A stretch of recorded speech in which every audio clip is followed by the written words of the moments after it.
Some may tell you that using filters in landscape photography is obsolete. I couldn't disagree more. I think it's great fun. And if you'll join me for a cup of coffee, I'll tell you why. This episode is presented by Haida, Sweden's one-stop shop for photo accessories.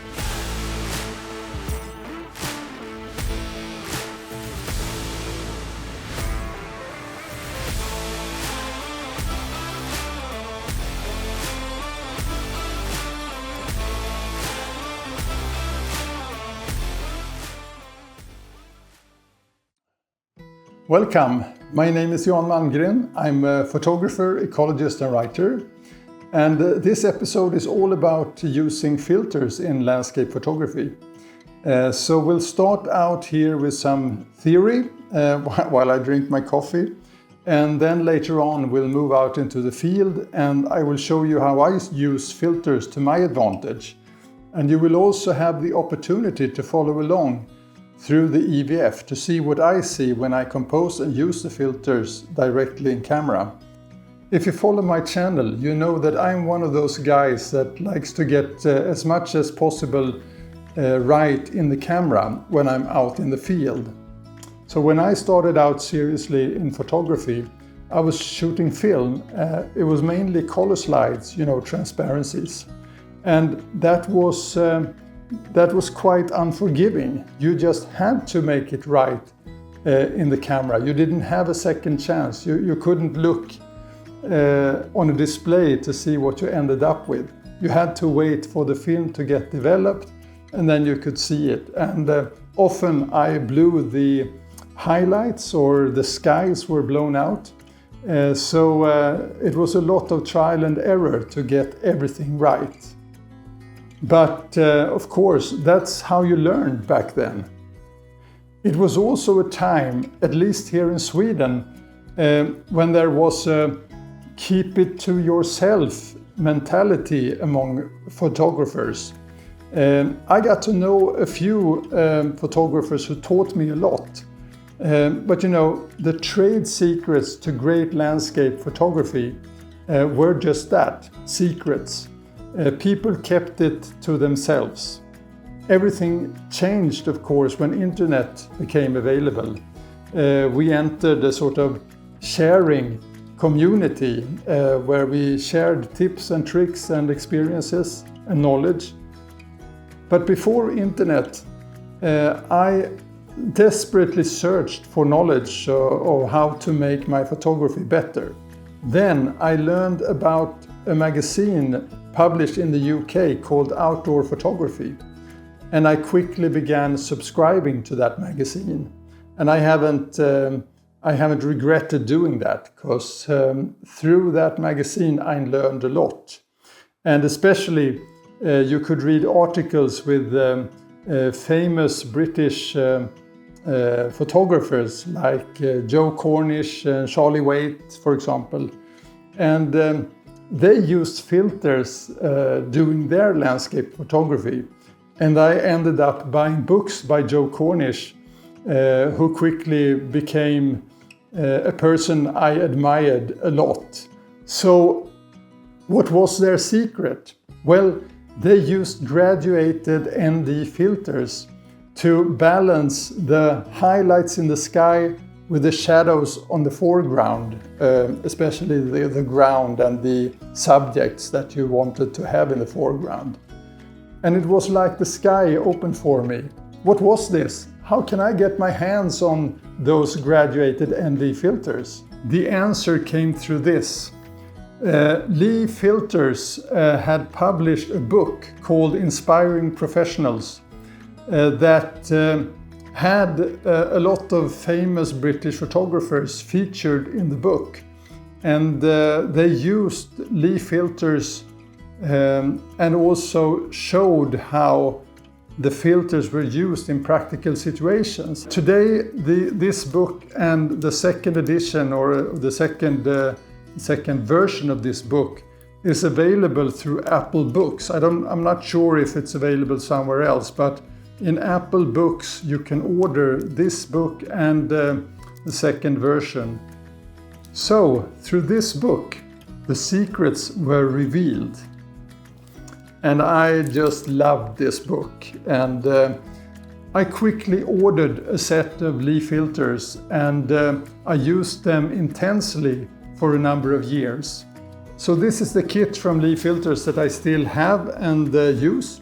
It came firstly with 100x150mm resin filters. I discovered after a number of years of using them that the resin filters were not that sustainable. The shading deteriorated with time. So I have replaced the resin filters with glass filters. But this was my main go-to solution for landscape photography for a number of years.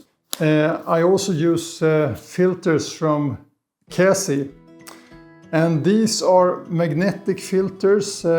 These are filters with a circular polarizer and a few ND filters. The KASE filter system with those magnetic rings simply works with an adapter ring that has a magnetic surface that you screw onto the front filter threads of the lens, and then you choose your filter. So for example, this is a circular polarizer.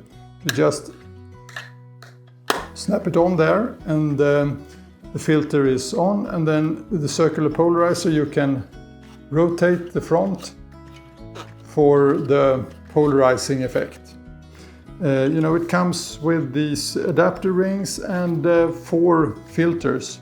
So this is a circular polarizer, and then we have ND filters in various degrees. I think this is a good filter system when you know that you will just use the ND or the circular polarizer function. But as soon as you want to use graduated filters, sort of to reduce the highlights in the sky, for example, then you need to use graduated filters. And of course, KASE is just one of quite many manufacturers of these kinds of circular filters. There are budget-friendly options, and there are very exclusive, high-end professional filter systems too. So you have to decide what you can afford with your budget. So I will now show you the filter system that I use the most today. And this is actually also why this episode is sponsored by Kamda, which is a Swedish company that sells all kinds of photo accessories. Not that much in terms of cameras, but they have lenses, for example, and a plethora of accessories of many kinds. So it's sort of a one-stop shop for buying all the stuff that you need when you're a photographer. So this Haida system comes with a filter holder, and this is the filter holder from Haida. This is the M10 version 2. It has attachments for 2 100x150mm glass filters, or if you have 100x100 filters, you can use them too onto here. And you can lock the filters into place. And then you have also this shade here that makes sure that there are no light leaks through the filter holder when you use filters. So you have to use filter adapter. So they look like this with filter threads on the sides here. And then there's the slot that goes into this filter holder later on. So you just screw this on to the lens. See if I can show you. Like so. And then you're ready to put on the filter holder. So you just attach it on the side.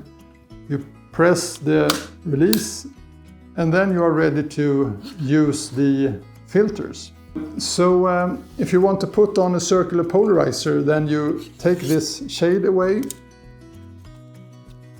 And then you take the circular polarizer. It looks just the same, but it has a polarizing filter built into it. And you put it in here, snap it on, and then you have sort of a wheel here that you can rotate to rotate the circular polarizer within the filter holder.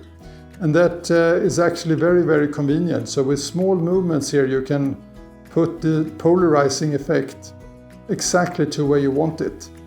So when you're using polarizing filters, my suggestion is that you take it to the most extreme polarizing effect and then you back it off a bit. Because it is actually very pleasing to have a bit of reflection from the water and from leaves, for example, and not get rid of it entirely. That will only make the color saturated and the effect a bit flat. If you want to use ND filters for sort of slowing the shutter speed down, for example, when you're doing long exposures. So this is a 10-stop ND3 filter. It's from the Haida Red Diamond series, and these are excellent, very reliable, neutral in color, and also very hardy, so they don't easily break. So then you just slide these filters into these threads here in the filter holder and make sure that they are covering the ring here. And there's actually some felt that sort of secures that there is no gap or light leak between the glass filter and the filter adapter. And then when you want to just release the filter, you put it back out. And also I'll show you the 10 by 15 centimeter graduated filters. So this is a 4-stop soft graduated filter. Can you see this for effect here on the sky? It is a filter that has a shade across it. And actually you can see how the sky is visible through the shaded part of this filter. So you just put this on one of the threads and slide it into the adapter. And then when you look through the camera, you can see through the display when the shading comes into effect. So this is very, very useful, and you will see it later on in the field when I use it, because then I also capture what I see through the display and the EVF, and you can see this shading effect. But enough talking, that was the theory, and now we'll get out into the field and we'll use this theory in practice, using filters, of course.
He's finally out in the field again, some of you may think. And actually, what could be better than this? As you might have seen in the footage I have taken so far on my way over here, this is the same bay, Berstaviken, as I was a week ago or so when I was filming the test of the GF 30mm tilt and shift lens. And actually it's just across this little bay, then there you have the island where I was taking the photos. And this is on the other side of the bay, facing to the north. And today is a bit of a tricky weather. Some showers, some clouds in the distance, and some episodes of sun too. So we'll see how this ends up. But my purpose now is to test out the graduated ND filters.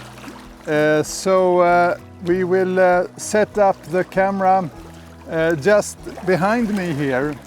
You see where there are some pebbles or small rocks in the shoreline facing outwards to these islands out here. And I'm using the GFX100II and the 20 to 35mm wide-angle zoom from Fuji.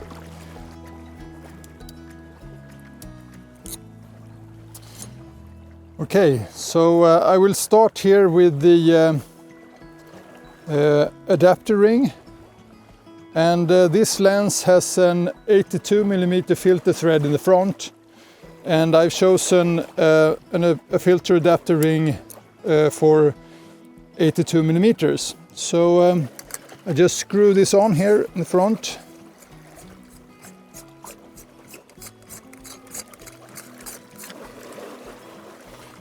So this is the Haida filter holder M10 version 2. So on one side here you have the felt, which is for the filter facing side, and then you have slots here for the filters that you push down. And on the other side, that's the face that fits to the filter adapter on the lens. And with this screw you actually lock the filter from rotating, but I will show you that. So you just put on the filter holder and push the lever, and it snaps into place. It's secure. And as you can see, you can rotate this this filter holder, which is good, and we will put that into use later on. But if you lock with the red wheel that I showed you, you can lock it into place so you can't rotate it. Now we're all set up, and I'm doing a screen record now on the Atomos Ninja V. And hopefully you can see what I'm doing now and follow along.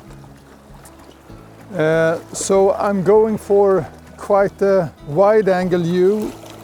I have 20mm set on the 20 to 35mm wide angle zoom from Fuji. So I'm all set up on manual on the camera, and the first thing I do is try to decide where to focus, and I'm placing the focus on a rock just about 1.5 meters in front of the lens of the camera here. And I'm back focusing and determining also where the exposure is. And now you can see that here in the foreground it's pretty underexposed, about somewhere over a stop underexposed. So I'm pulling up the shutter speed, exposing for the foreground, and actually I want to have it a little bit underexposed by 1/3 of a stop. And I'll try the focus again, and I'll zoom in to look for focus, and it looks good. And as you can see now, the sky is all blown out as I am exposing for the foreground. So therefore, if I look at the sky and do a focus and a measuring of the exposure there, you can see that I'm a bit, well, 3 1/3 stop overexposed in the sky. So then of course I can adjust the shutter speed to get it down to sort of like a perfect exposure, somewhere around that. And you see what happens to the foreground. The foreground is pitch dark. Of course, with these medium format cameras, you know, with a big sensor, 16-bit color, and an extremely high dynamic range, and what is it, 281 trillion colors, you can pull up the shadows in Lightroom, but that's cheating. Now we are doing this with the filters instead.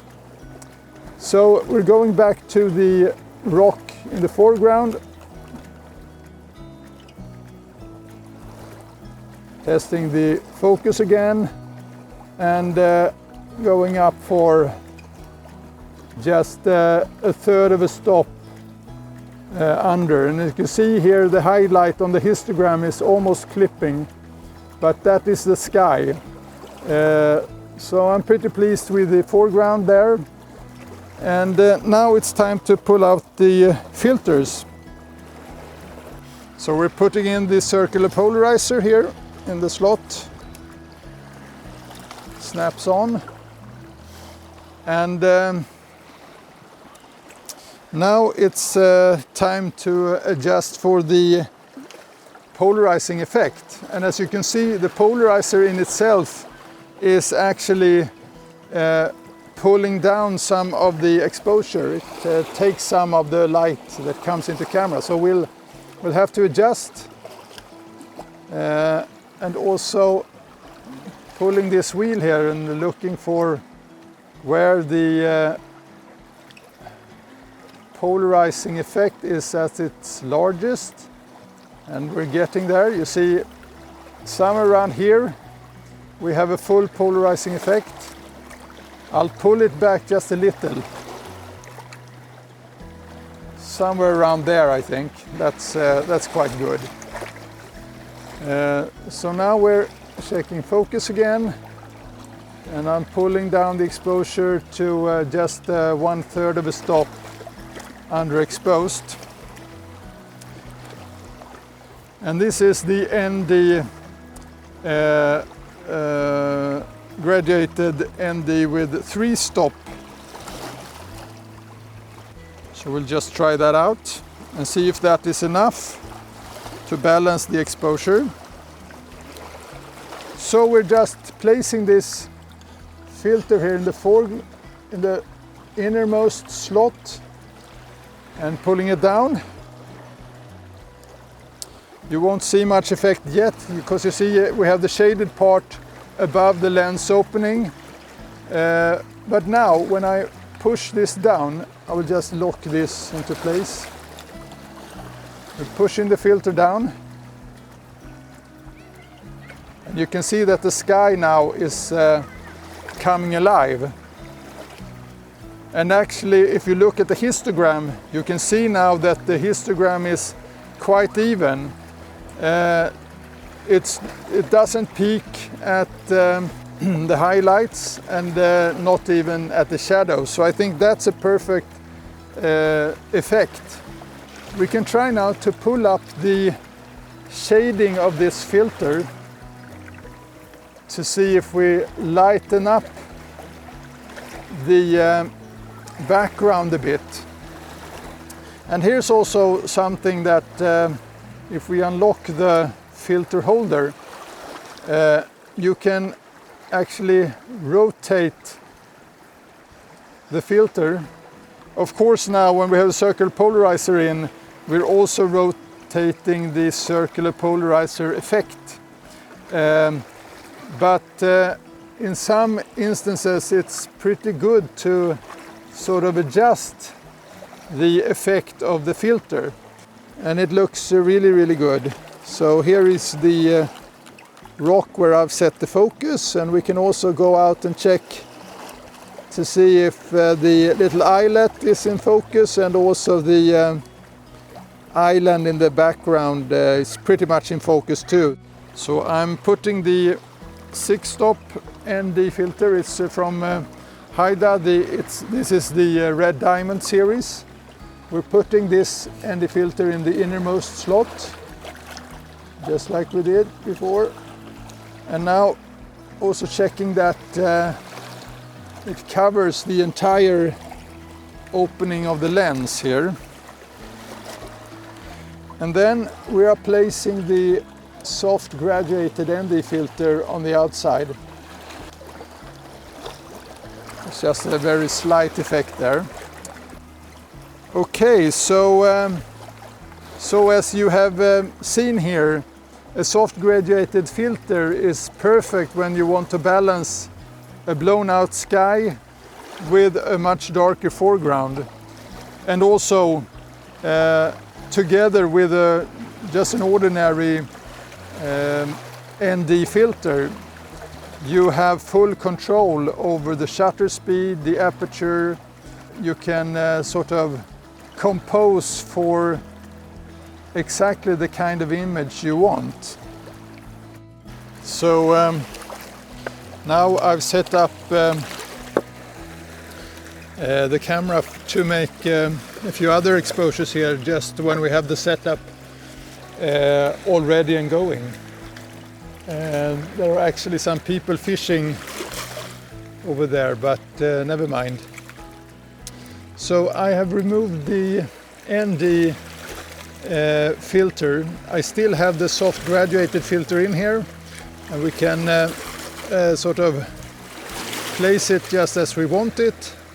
And we have the circular polarizer. So we'll begin by setting an exposure that is correct for this one. So we start with taking a reading from the foreground, and as you can see, I like to put it down with sort of like a third of a stop or something. And then we can check the polarizing effect. Just rotate it a while and see where the effect is at its largest. It's somewhere around here. And we'll pull that back a bit, so we'll get some reflections from the sun and in the waves, and also on the rocks.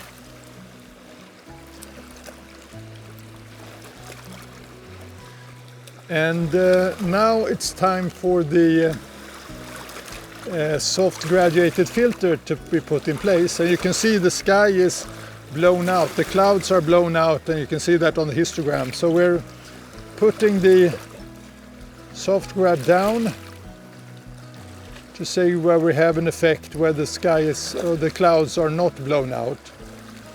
And here is a perfect example also when you can rotate the graduated filters to see the effect it has on parts of the motif. But somewhere around there, now it's the light is vanishing, so I'm pulling the exposure up a bit without sacrificing or blowing any highlights. So we'll try that. Take just a simple exposure. And as you can see, it's 1/5 of a second, so it won't stop the waves down, but we can catch some waves when they crash in here.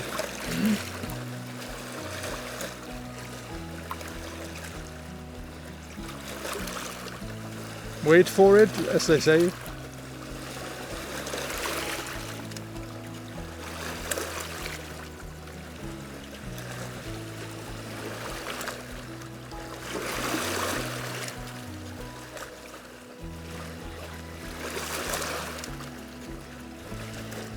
Yeah, I think that's enough for today. So thanks for joining me out in the field. I will wrap it up with showing you some images that resulted from this, and also have a little end note.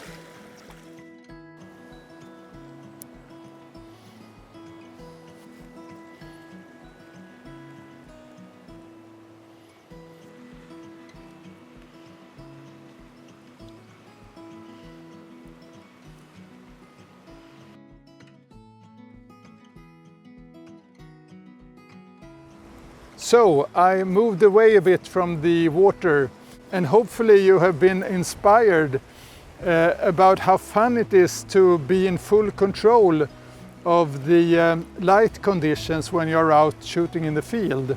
Of course, you can bracket and use your camera's technology, but at least for me it is more inspiring to be in full control and use these graduated ND filters to get the effect that I want. But that's all for now, and if you have looked at this video this far, then I'm very pleased, of course, and I appreciate your time and effort. So if you like this kind of content, press the like button, press the subscribe button, and also make sure that the bell is activated so you can get all the announcements when I post some new episodes in the future. So all for now, over and out. Thank you for this time. Bye bye.